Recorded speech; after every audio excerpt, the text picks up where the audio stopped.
porque tenemos una historia en común de muchos años.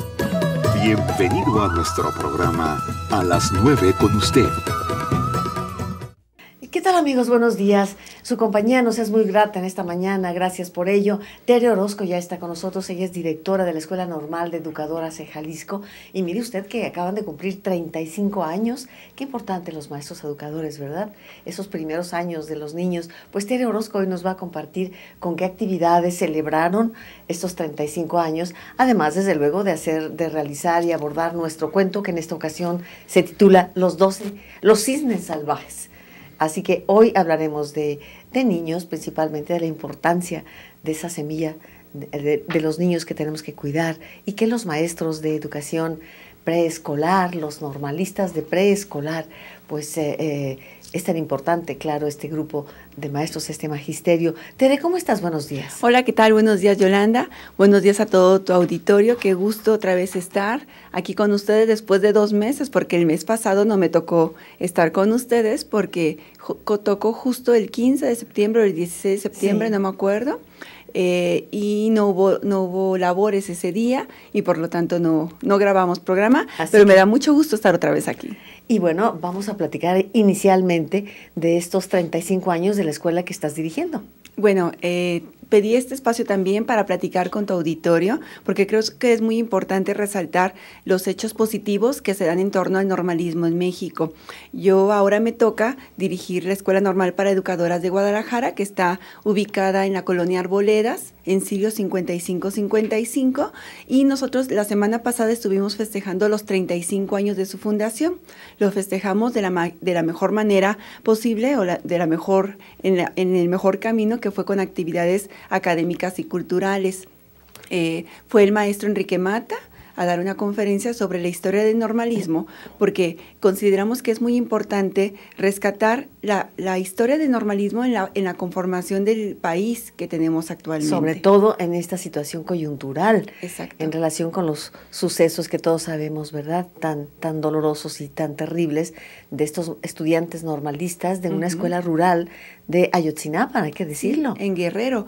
Por eso quisimos hacer énfasis en esta parte de lo que el normalismo ha significado en México a través de esta conferencia y de otros eventos que más adelante les platico, porque creemos que es vital que la gente, difundir la historia del normalismo para que la gente ubique que a través del normalismo se han formado muchos maestros que han determinado momentos históricos en nuestro país. Claro.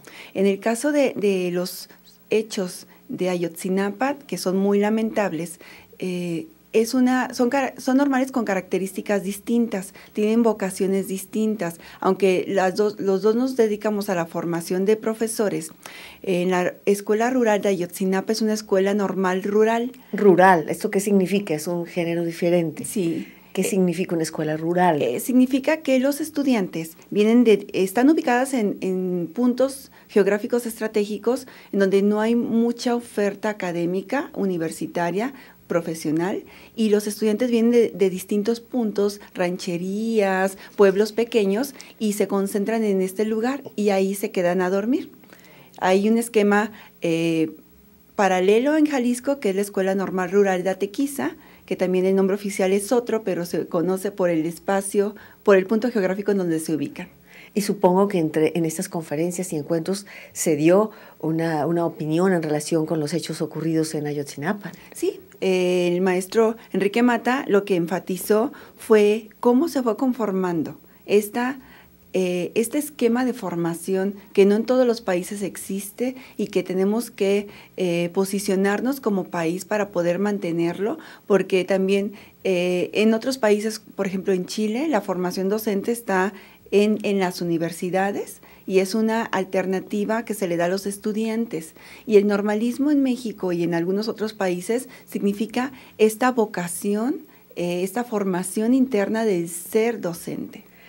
Mi pregunta iba un poquito por el lado de si se pronunció la Escuela Normal de Jalisco de preescolar de Guadalajara, si se pronunciaron en relación con los hechos de Ayotzinapa, porque es importante que la comunidad entera exijamos, ¿verdad, sí, Tere? Las estudiantes también alcen su voz, pero no en el sentido de demanda, sino solamente en el sentido de reclamo hacia lo que está pasando, porque la intención no es y nunca ha sido incitarlas a la revuelta o incitarlas a tomar las armas, sino expresar sus ideas, sus opiniones y que muevan un poco esa conciencia social de lo que está pasando con otros hermanos, porque igual hoy le pasó a los estudiantes de Ayotzinapa, pero quizás mañana también les pueda tocar a nosotras o a otra normal de acá de Jalisco, que las condiciones socioculturales son distintas, sí, pero que somos escuelas formadoras de docentes y que en esas escuelas formadoras de docentes, en el normalismo,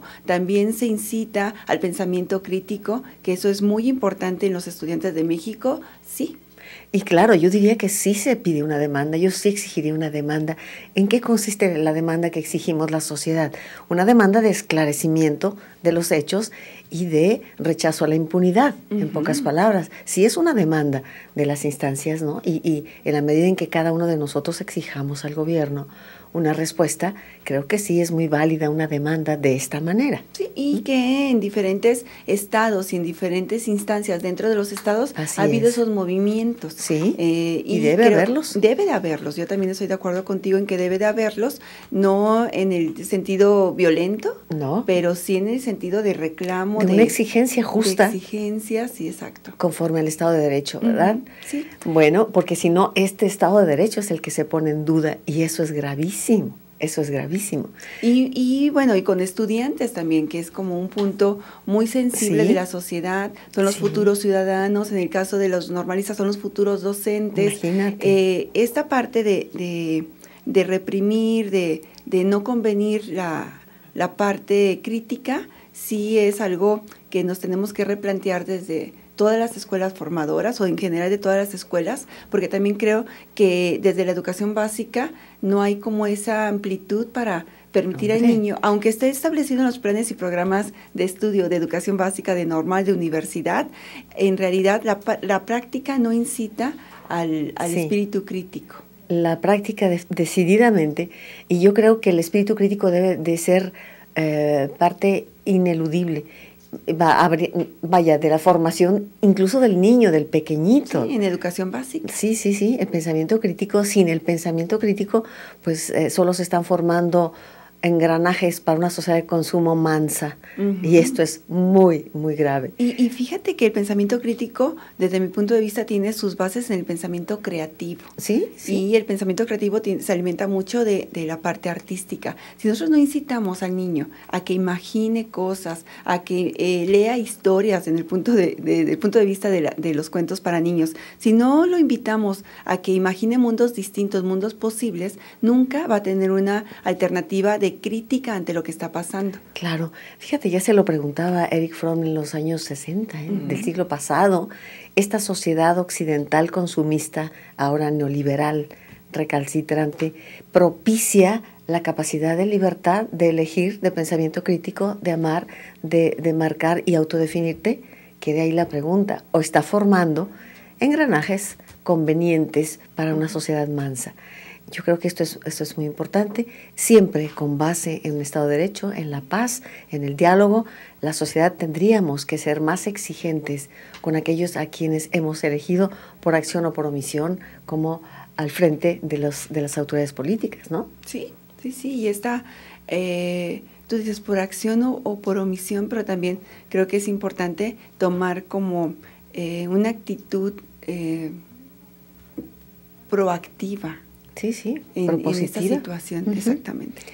Bueno, ¿y qué planes tiene la escuela ahora que ha cumplido 35 años? Bueno, te comentaba, toda la semana pasada estuvimos de aniversario, hubo esta conferencia para despertar y provocar un poco esta reflexión sobre la historia del normalismo en México y enfatizar sobre todo la importancia que ha tenido este esquema de formación en nuestro país, lo que ha significado, lo que ha costado, dónde está ubicado para que las estudiantes, las futuras educadoras, también se ubiquen históricamente como resultado de un proceso histórico, cultural, político, y que son en un caso son beneficiadas de este esquema de formación en nuestro país. También hubo, creo que es muy importante, las actividades culturales, Hubo un concierto didáctico para que las chicas experimentaran el concierto, pero también para que tomaran ideas para cuando llegaran a los preescolares, que conocieran que existen los conciertos didácticos. Y ese mismo día, el martes en la noche, el concierto de música y ópera de la Secretaría de Cultura Jalisco, en el Teatro Degollado, se lo dedicaron a la fundación de la Normal. Leyeron una breve semblanza de la Normal, cuando se fundó, quién la fundó, y después hubo un concierto. La invitación fue abierta para todas las alumnas de la Normal, y un poco haciendo el recuento el día de ayer con algunas estudiantes, me decían, maestra, es que a mí lo que más me gustó fue el concierto en el Degollado, porque yo nunca había ido al Degollado. Fíjate. Y una maestra, un estudiante. Un estudiante de licenciatura que nunca en su vida ha estado en el Degollado. En nuestro Teatro Degollado, exacto, que es de ella también. Y entonces, para mí es muy importante que las futuras educadoras tengan esa visión amplia de la cultura. No solamente la formación en aula o la formación histórica en prepa, sino que tengan esa visión cultural. Y ya lo hablábamos en alguna ocasión, Yolanda, sí, tú y yo, de la posibilidad de trabajar, de que tú trabajes con las alumnas de la Normal en un curso de literatura jalisciense, que es la literatura de nuestra casa. Sí, yo he propuesto esto del curso de literatura jalisciense tanto para la Normal de Educadoras como para la Normal de Jalisco, y debo decir que el secretario de Educación no me ha contestado, y esto fue hace un año prácticamente. Esperemos que te conteste pronto. Es una pena, maestro Ayón, es una pena que dejen estos cabos sueltos, que quienes queremos colaborar de esta manera, pues ni siquiera se responda. Me parece muy grave que no se conteste. En fin, supongo que tendrán muchas actividades que hacer. Esperemos que te conteste pronto, porque para mí sí es importante que las educadoras, no solamente la Normal de primaria, sino las educadoras, tengan esa formación amplia, conozcan de literatura, conozcan de teatro. En el caso del estudiante que me dijo que nunca había estado, yo decía, bueno, y ellas van a estar frente a un grupo, ¿y cómo van a dar a conocer esa visión amplia de la realidad si ellas no lo han experimentado? No la conocen, no la viven. Y es por eso que pensé en gestionar este concierto para dar esa oportunidad de que conozcan el Degollado. Además, también tuvimos la presentación de un disco de un cantautor local también, que es Yair Durán. ¿Cómo no, Yair? Produjo un disco de canto nuevo para niños, pensando, su esposa es educadora, y él pensó en hacer canciones para cada mes del año. Muy bien. Y, por ejemplo, grabó una versión libre de La Cucaracha, algo de calaveras, es decir, muy canciones bien, que las educadoras pudieran utilizar en algún momento en su jardín de niños. Sí, necesitamos hacernos cargo, la sociedad entera, de este aspecto de los formadores de nuestros niños. Esto es muy importante, revisar los esquemas y darnos cuenta que en la educación está la respuesta a prácticamente todos los problemas de un país. Un pueblo que está educado en el pensamiento crítico exige también a las autoridades, tiene respeto por la ecología, sabe de nutrición, economía, en fin, un pueblo educado. La educación es lo que tenemos que mirar y revisar qué está pasando en nuestro país, que nos lleva a situaciones tan terribles y extremas como las que está viviendo nuestro país, lamentablemente. Vamos a ir a un corte y entramos de lleno, si te parece, a nuestro cuento de hoy, que se llama Los Cisnes Salvajes. Tenemos regalos para ustedes, nos ha traído unas ilustraciones, mire qué bella, ahí está, esta ilustración de ella tejiendo para sus hermanos. Hay dos ilustraciones las que tenemos hoy con usted. Aquí hay una más para que usted vea, estas vamos a rifarlas, además de un cuento que nos ofrece Asquilines, que está por ahí, que lo pueden ver aquí con Tere, si enfocamos, ahí está.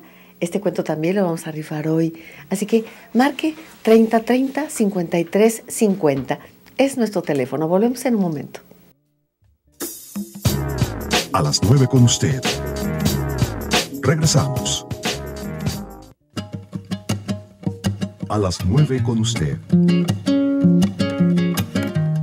Continuamos. Bueno, estamos esta mañana con todos ustedes y vamos a platicar sobre cuentos, literatura infantil, los cuentos que nos ofrecen más allá que un divertimento para los niños. Siempre leerles un cuento a los niños nos da la posibilidad de posteriormente dialogar con ellos sobre el cuento, por sencillo que éste sea, qué aprendizaje nos deja.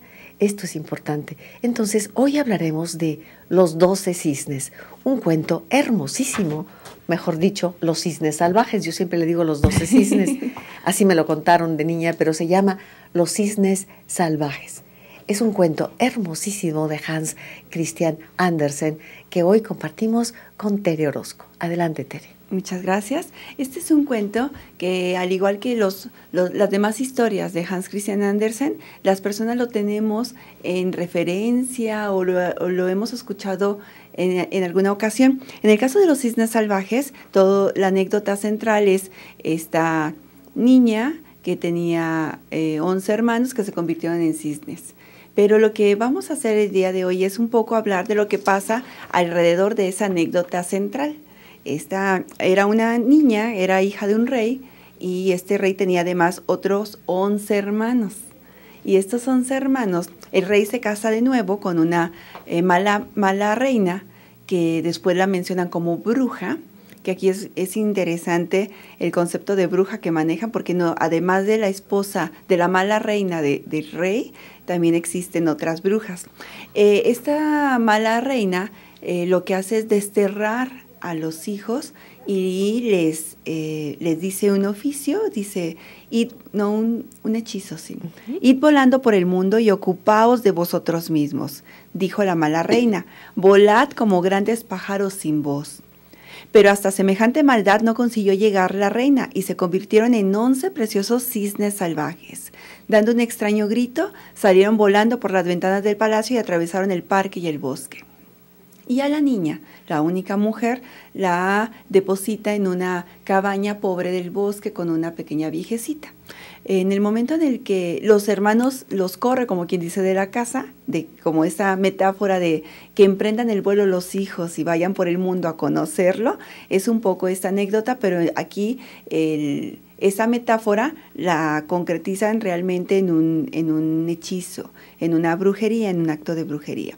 La niña, cuando cumple la edad para que ella conozca y regrese al castillo, lo que hace la mala reina es tratar de que aparezca con una mala imagen ante el padre. La meten en una bañera con 3 sapos y les da una orden. Esta parte es simpática. Es súper interesante porque mete 3 sapos en la bañera y le dice a los sapos, ponte sobre la cabeza de Lisa cuando venga a bañarse para que se vuelva perezosa como tú. Y al otro, colócate sobre su frente, le dijo al segundo, para que se vuelva fea como tú y tu padre no la reconozca. Ponte sobre su corazón, le susurró al tercero, y emponzoña su espíritu para que sufra. Es decir, le ordena que se ponga sobre su frente, es decir, en la cabeza, en su corazón y en la cabeza, en la frente y en su corazón. Y en su corazón. Sí. Pero luego echó los sapos al agua clara, que enseguida adquirió un color verdoso. Llamó a Elisa, la desvistió y la hizo entrar en el agua. Cuando estaba dentro del agua, uno de los sapos se posó sobre su pelo y el otro en su frente y el tercero sobre su pecho. Pero Elisa pareció no darse cuenta. En cuanto se levantó, cayeron al agua 3 amapolas. Si los sapos no hubieran sido ponzoñosos y nos lo hubiera besado la bruja, se habrían transformado en rosas rojas, pero por lo menos se convirtieron en flores después de haber estado encima de la cabeza y el corazón de Lisa, que era demasiado piadosa e inocente para que la brujería tuviera poder sobre ella. Fíjate qué importante, Cuando en ti está la bondad, cuando en ti está la transparencia, nadie puede actuar contra ti. Y creo que es válido. Es válido. Si tú entras en esta dinámica de las personas que son envidiosas contigo, que te desean el mal, y tú le das importancia a esas personas, creo que entonces surte efecto esa parte maldad del otro. Mientras tú te conserves en la línea del bien, de la buena intención, pues esas cosas están presentes. Yo también creo que están presentes. Sí, no lo podemos ignorar. Las vibras, pero no hay. Pero no te afectan. Exactamente, como en el caso de Lisa. Fíjate, qué interesante, sí, qué bien que has seleccionado esta parte, Tere, porque estamos hablando de una mujer envidiosa, la reina, que pretende aniquilar a la niña, a la princesa, como sucede en tantos cuentos. Usted habrá escuchado aquello del mal de ojo, ¿no? Mal de ojo. Espérate, que no vean al niño porque le hacen mal de ojo. Estamos hablando de la envidia, que de hecho etimológicamente es envidens, envidia. Es un mal de ojo, curiosamente. Y bueno, ciertamente la envidia está presente en la vida, pero uno no puede ir enganchándose con la envidia constantemente. Tú tienes que seguir tu camino y eso se resbala. Como dijo, como escribió el mismo Sócrates, en su Apología, ni en la vida ni en la muerte tiene nada que temer aquel que va por el camino del bien. Ajá. Finalmente es cierto. Y esto que queda demostrado en este capítulo, 3 sapos ahí haciendo su maldad, ninguno pudo contra la honestidad, la bondad, la inocencia, la transparencia. Y los sapos con la mala intención de la Sí. mala reina, Sí. o la bruja en este caso. Sí. Como no pudo a través de este hechizo, de este acto de maldad, lo que hace es recurrir a un acto físico. La frota con zumo de nuez y la dejó toda color pardo para que el padre no la reconociera. La presentan ante el padre, ante el rey, y lo que el padre dice, esta no puede ser mi hija porque estaba muy fea. Y bueno, Elisa, como todas las protagonistas de esas historias, era muy linda, era muy bella, cabellos rubios, tez blanca. El padre no la reconoce en este color negro pardo y la rechaza. Se va al bosque y piensa en sus hermanos. Eso es interesante, la relación que tienen los hermanos con Elisa, porque a pesar de que eran los hermanos mayores, ella tiene siempre un amor muy fuerte por ellos. Pero también es algo interesante que aquí la que salva y la protagonista es la niña, que también ya habíamos hablado de esta parte. Poco protagonismo de las mujeres en los cuentos clásicos de los hermanos Grimm, por ejemplo, y aquí, escritos en un contexto romántico, las mujeres nos revalorizan un poco la sociedad y empezamos a aparecer, en el caso de los cuentos de Hans Christian Andersen, como protagonistas ya, sino como heroínas. En el caso de Los Cisnes Salvajes sí es una heroína, pero ya como protagonistas, que eso ya también es un avance en la revalorización del rol de la mujer en la sociedad.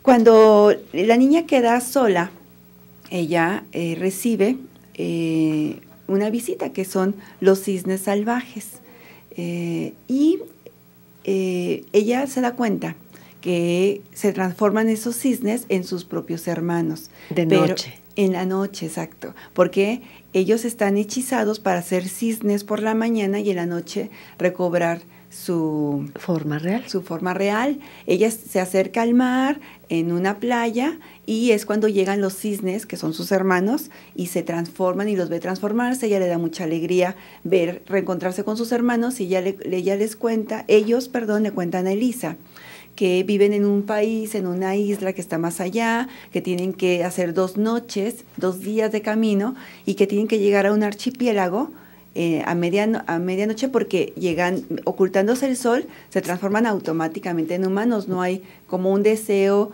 un libre albedrío de ser cisne o ser humano. Una vez que se meta el sol, se convierten en humanos. Si los agarrara en el cielo, entonces morirían. Caerían y se morirían. Y entonces lo que hacen es llevarse a Elisa, pero también hay una serie de situaciones de que no alcanzan casi a llegar al archipiélago, hay peligro, pero cuando llegan a este país, Elisa se pone muy contenta de ver que es un país muy lindo, lleno de cosas que ella no conoce en su país.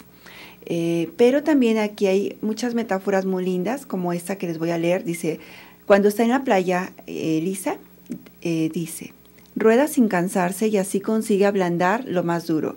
Yo también seré incansable como el mar.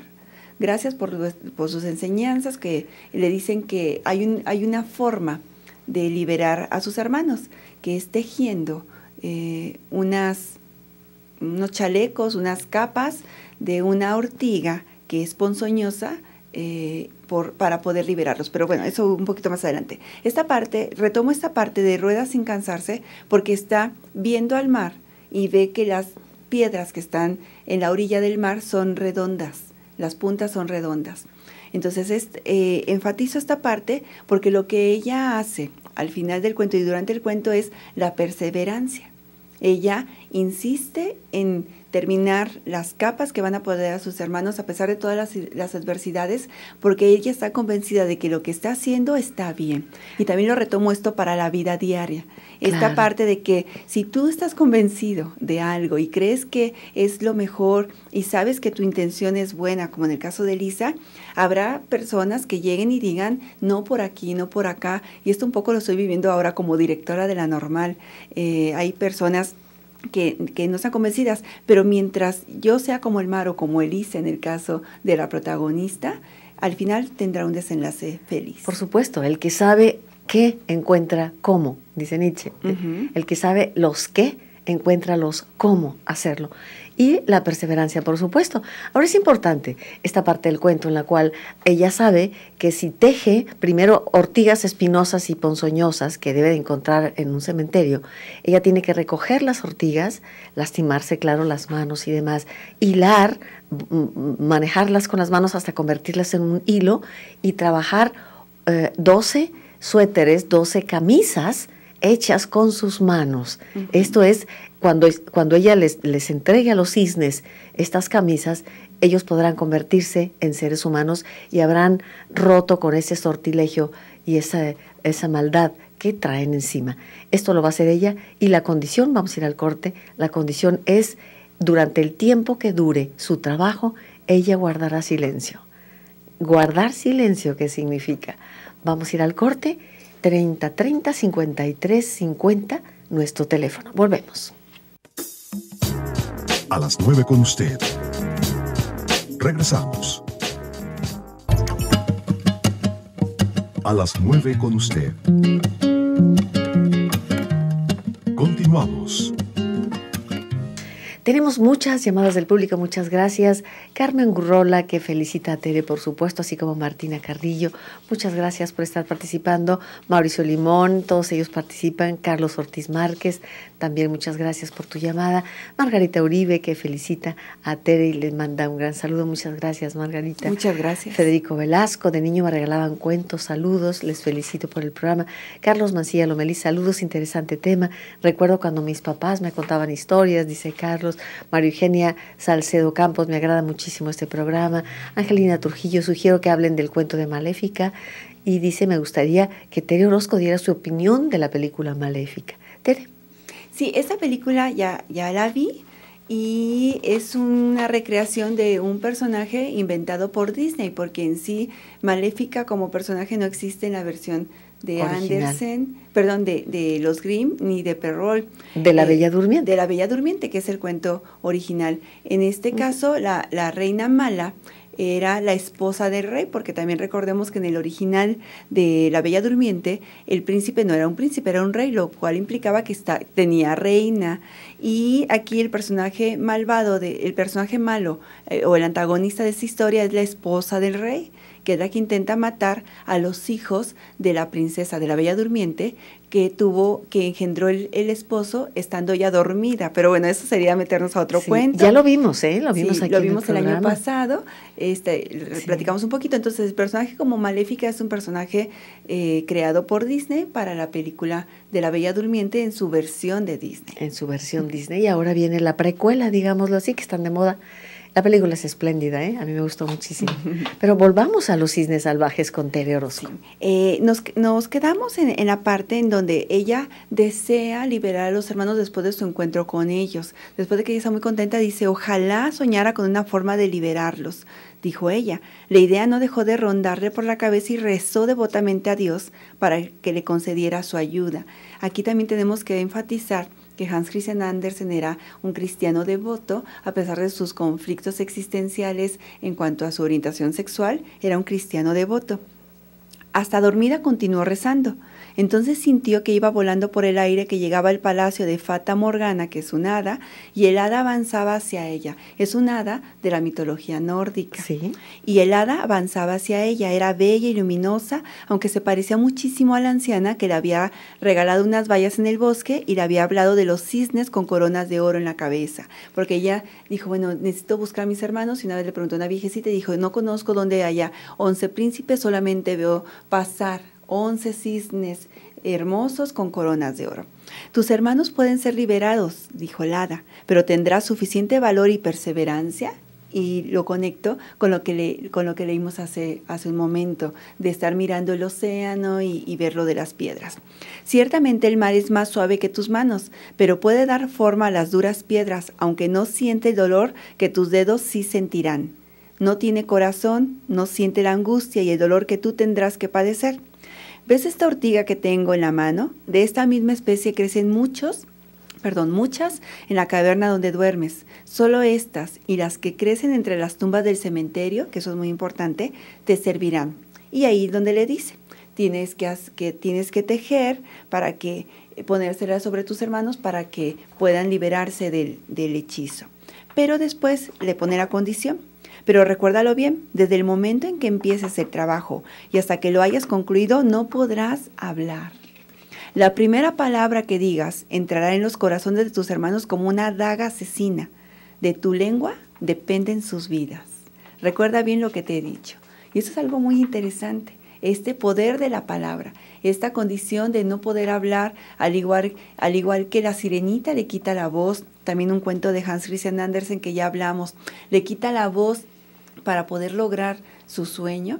Aquí también Elisa, la protagonista de Los Cisnes Salvajes, aquí no hay un hechizo que le quite la voz. Ella lo decide. Ella le ponen como condición y ella asume esa condición y ella decide guardar silencio. Y esta parte de tu lengua depende en sus vidas es algo muy importante. Sin duda. ¿Qué significa ese silencio en todo caso? Bueno, ¿qué significa la voz? Para empezar, la palabra aún más, el logos en la vida, ¿no? Uh-huh. Yo creo que es identidad para empezar. Ella en ese momento renuncia a su identidad y guarda silencio para pasar totalmente desapercibida. No puede hacer vida ella misma hasta que no resuelva esta situación generosa de entrega para salvar a los hermanos. Pero es una decisión. Pero también aquí creo que se enfatiza la importancia de la palabra, sí. La importancia que tiene en los otros las palabras. La importancia positiva o negativa que tiene la palabra de un profesor, hablando de las normales, de un padre, de un amigo, que te diga, qué bien te ves hoy, o al contrario, una palabra hiriente. Esas palabras son como dagas en el corazón, sí. Como lo dice el cuento. Entonces, esa importancia de la palabra creo que es uno de los aspectos más lindos del cuento, o desde mi punto de vista, porque aquí aunque la intención no es decir, no digas cosas feas contra las personas, son enseñanzas sí. que la literatura en general nos deja a los seres humanos. ¿Con qué facilidad soltamos la palabra, uh-huh. verdad? Sí. ¿Con qué facilidad la dejamos volar? Y a veces no es un cisne que vuela, sino una daga que se clava en el corazón de muchas personas, uh-huh. ¿no? La palabra puede ser sumamente hiriente, puede causar la muerte en muchos sentidos, ¿no? Pero aún a las personas que amamos. Aún a quienes amamos. Sí, con qué facilidad soltamos la palabra tonta para empezar, o la palabra hiriente, o la palabra malintencionada que está aún peor. Sí, uh-huh. Y ella asume esa condición y se pone a tejer. Primero tiene que arrancar las ortigas con sus manos, pisarlas con sus pies para hacer lino, aquí le dicen lino, es decir, alguna fibra, y esa fibra tejerla. Entonces ella se da la tarea de en su cueva empezar a tejer, pero llega un rey, y aquí me llama la atención que sea un rey y no un príncipe, como en el caso de la Bella Durmiente. Llega un rey y le dice, qué linda eres, tus manos, ¿por qué no hablas? Te voy a salvar, y la lleva a su palacio. En su palacio la visten con sedas, la maquillan, le dan las mejores habitaciones, pero el rey lo que hace, un sirviente de él, es llevarse lo que estaba tejiendo para que no extrañara un poco su contexto, porque la consideran un poco una niña salvaje, porque no habla, pero ella no habla por decisión, aunque ella se empieza a enamorar de este rey y más adelante él decide hacerla su novia. Ella empieza a enamorarse de él, pero no puede hablar ni expresarle todo lo que está viviendo y lo que está sufriendo, porque ella sabe que al emitir la primera palabra matará a sus hermanos. Le llevan entonces las capas que estaba haciendo y continúa con su trabajo, con su labor tejiendo, pero llega el momento en el que se le acaban el lino hecho de las ortigas. Entonces, como la sentencia fue, las ortigas que crecen en tu cueva y en el cementerio, lo que hace es ir al cementerio.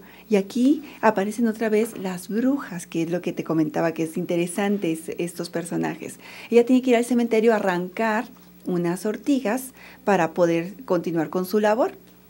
Pero hay una persona envidiosa que es el cardenal, o no me acuerdo qué, un cardenal o un miembro de la iglesia, que le tiene mala fe a esta niña, desconfía, la espía. Sí, la manera de agredirle es decir que es bruja también. Exacto, la espía ve que entra al cementerio y ahí en el cementerio en realidad había unas brujas y esta imagen me parece también interesante. Dice, con la angustia en el corazón por la tarea que tenía que llevar a cabo, se escabulló hacia el jardín una noche de luna, atravesó las largas avenidas, salió a las solitarias calles y llegó al cementerio. Allí vio que junto a una de las mayores tumbas había un corro de lamias, brujas horribles. Se quitaron sus andrajos como si fueran a bañarse y escarbaron con sus largos y flacos dedos en la tumba reciente. Sacaron el cadáver y se comieron su carne. Elisa tenía que pasar muy cerca de ellas y la descubrieron, pero dijo sus oraciones, recogió las ardientes ortigas y se la llevó al palacio. Pero el espía había visto que había brujas y entonces... Y que no le hicieron nada. Que no le hicieron nada y ellos pensaban que Elisa se había transformado en una de las brujas que estaban en esta aquelarre, en el cementerio. Pero esa imagen es fuerte, ¿no? De que se estaban comiendo el cadáver. Y recuerden que estamos hablando de niños que ya estaban, de cuentos que ya estaban pensados específicamente para niños. Sí. No como en el caso de los Grimm, que son leyendas populares. En el caso de Andersen, ya el cuento está específicamente pensado para niños. Entonces, este espía la continúa siguiendo durante varias noches, le dice al rey, el rey no lo puede creer, una noche acompaña a este espía, ve a Elisa meterse, ve al grupo, al corro de brujas y él piensa que Elisa es una bruja que es de las que están ahí también haciendo su aquelarre.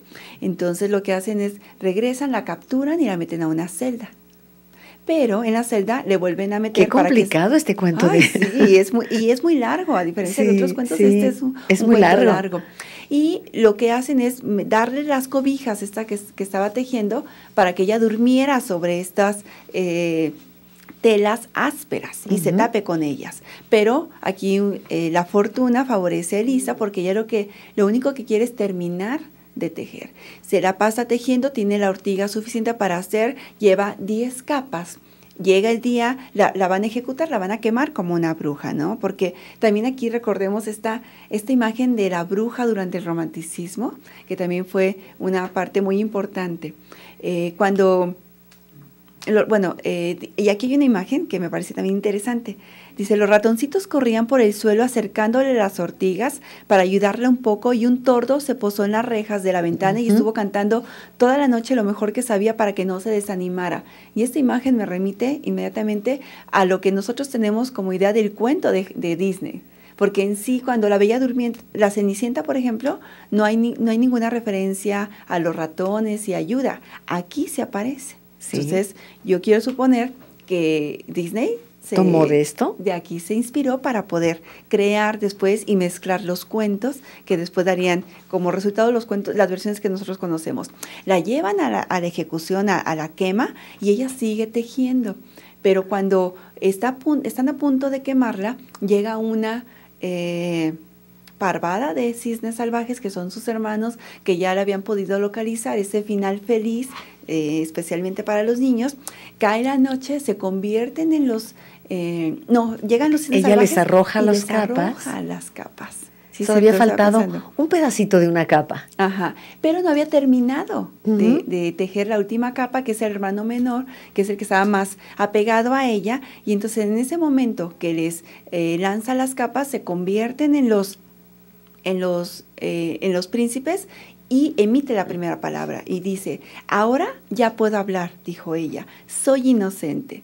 Y la gente que había visto lo que había sucedido se inclinó ante ella como ante una santa, pero Elisa se desmayó exánime en los brazos de sus hermanos, de tan agotada como estaba por la tensión, la angustia y el dolor.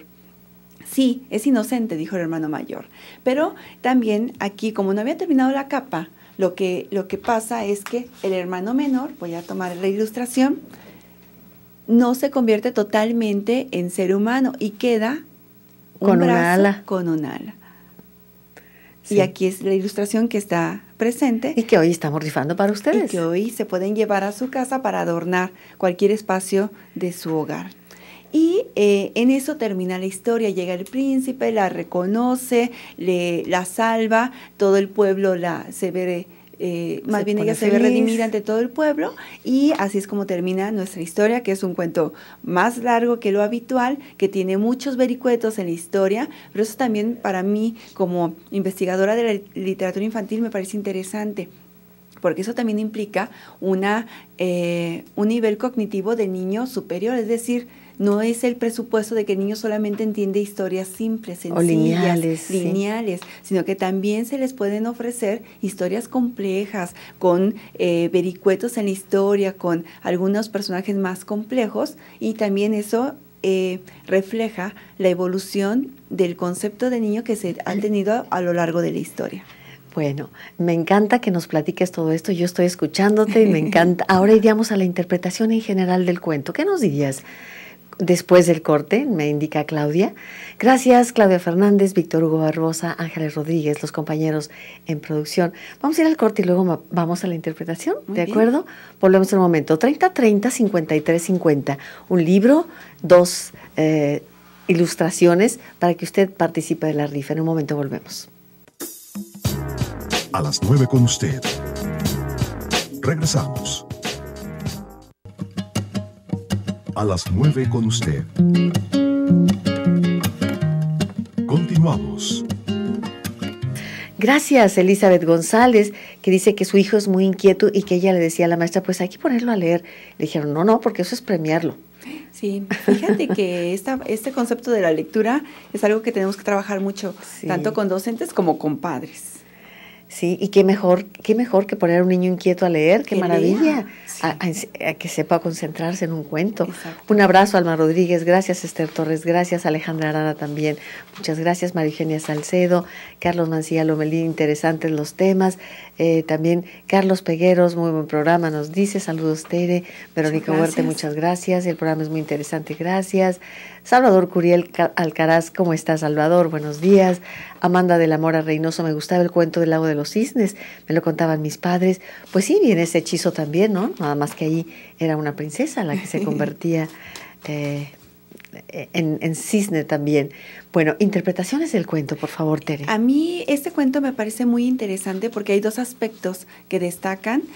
Uno es la perseverancia, y por eso realicé estas lecturas de los fragmentos en donde ella observa el mar, en donde el hada le dice que tiene que callar, y ella persevera en su objetivo. Ella está convencida de que lo que está haciendo es lo correcto y es lo bueno.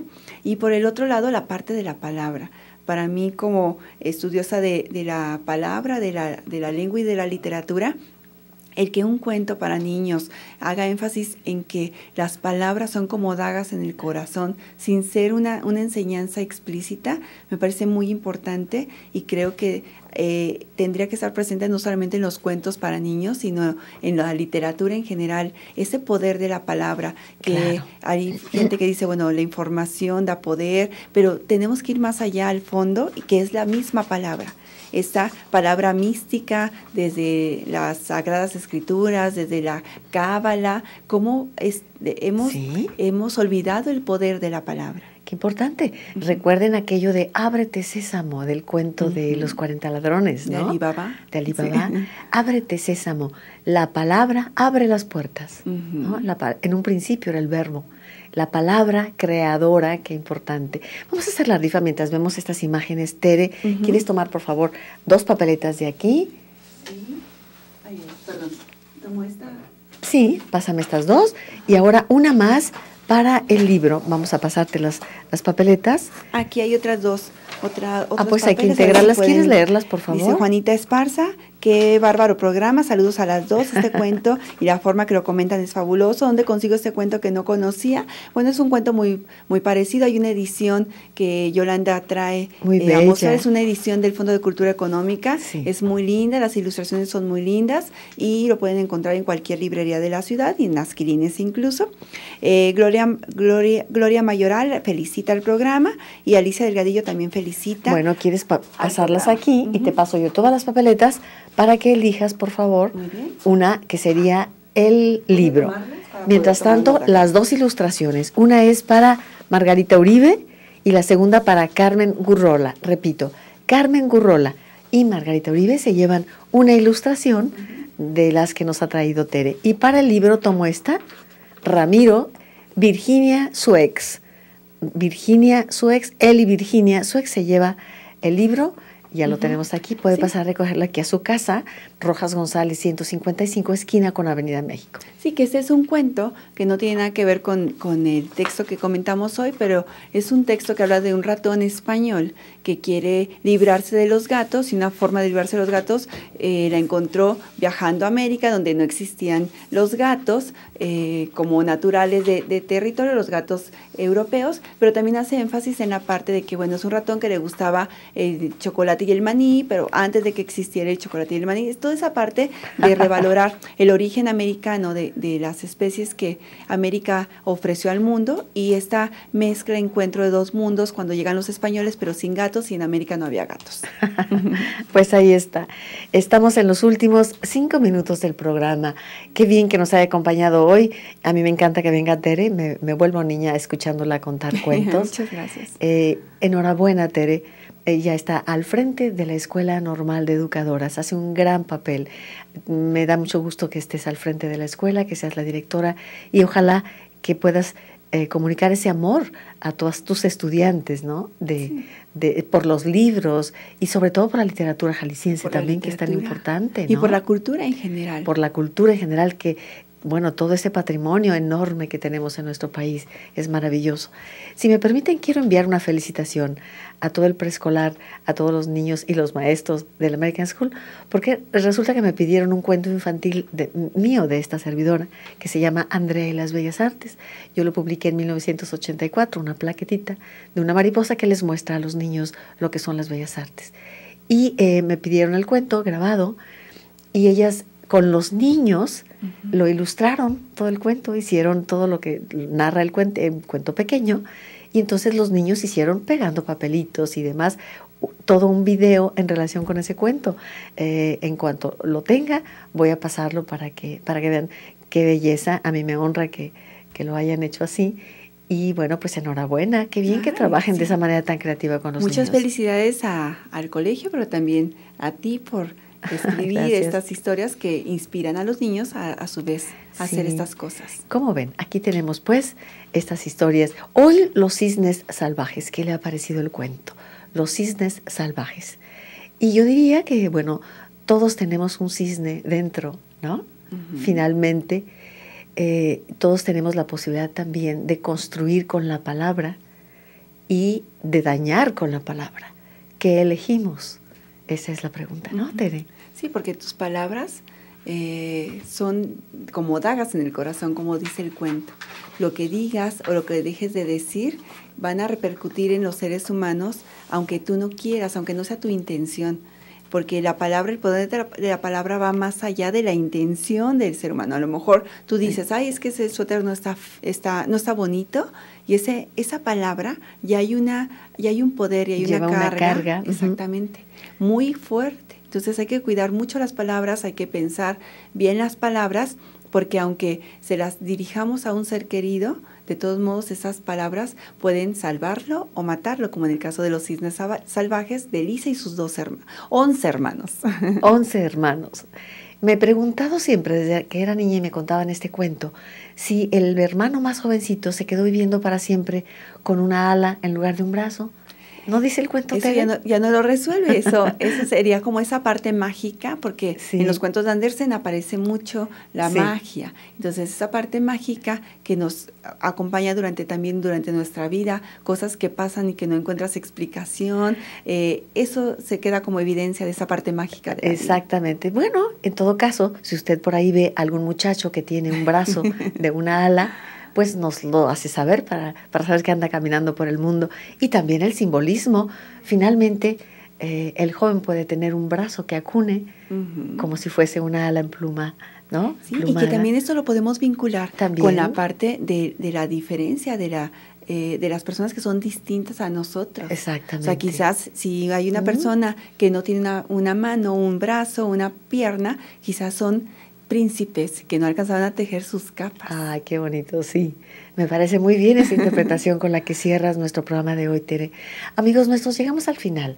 Muchas gracias, Claudia, Barcha, Ángeles. Muchas gracias a cada uno de ustedes. Y, por supuesto, muchísimas gracias a Tere Orozco, que ha hecho un espléndido programa una vez más hoy con nosotros. La directora de La Normal de Educadoras aquí en Guadalajara está hoy con nosotros. Enhorabuena por 35 años. Muchas gracias. Y felicidades también a todos los que eligen como profesión educar a los pequeños. ¿Cómo? Amándolos y compartiéndoles su posibilidad de crear, de elegir, de pensar críticamente también a los chiquitos y de disfrutar sobre todo de los cuentos. Por hoy es todo. Gracias. Mañana, frente a una obra de arte. Una gran sorpresa para ustedes mañana. Hasta entonces, que tenga usted muy buenos días. Por tu compañía, hoy en nuestro programa A las 9 con usted. Gracias.